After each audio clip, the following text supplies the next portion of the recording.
You can navigate through a workbook pretty fast with a lot of keystroke shortcuts and techniques. In this particular workbook, there are quite a few worksheets. One of the first things you might consider doing when you do see a workbook that perhaps you've never seen, or maybe this is one you haven't seen in a long time, in the lower left-hand corner, these so-called navigation arrows do have a purpose. I'm about to click the one right here that's third from the left. It's going to move the display slightly to the right to allow us to see more sheet names. Or click the one to the left. I wouldn't exactly call this a shortcut. It isn't really. A better idea to get oriented with a workbook is to right-click these arrows and then get a vertical list of the sheet names. The top-down order there corresponds with the left-to-right order that we see at the bottom of the screen.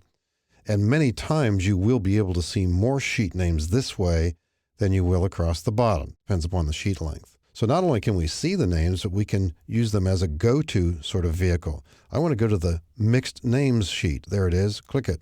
Or maybe I've checked this out a little bit. I'll right-click here. I want to go to the projected budget 2011 here. Or right-click and so on.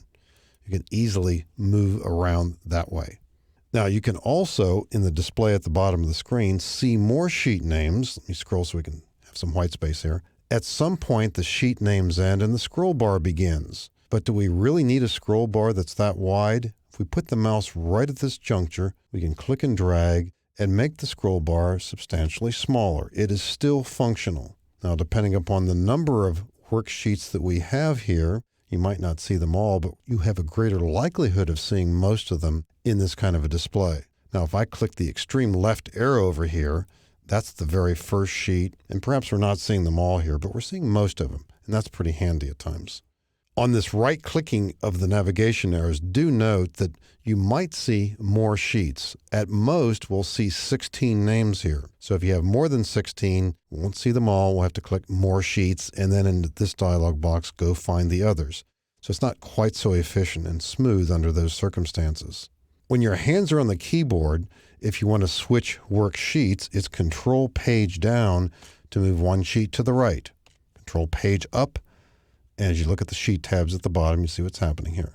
I think this is most useful when you have a workbook where the order of the sheets is pretty obvious. For example, January, February, March. When you're on the March sheet, there's no doubt that April's the next one over. You'll press Control Page down without even looking.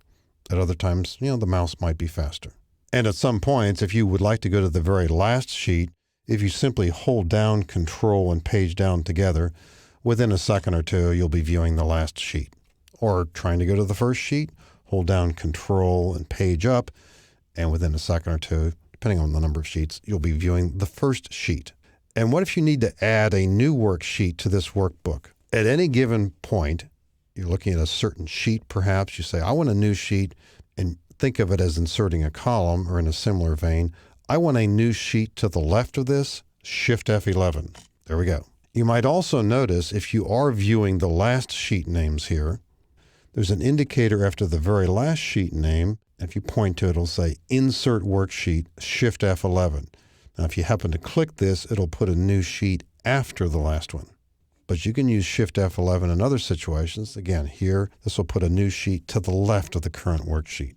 So a variety of techniques here for moving through the various sheets of a workbook and also controlling the creation of new ones.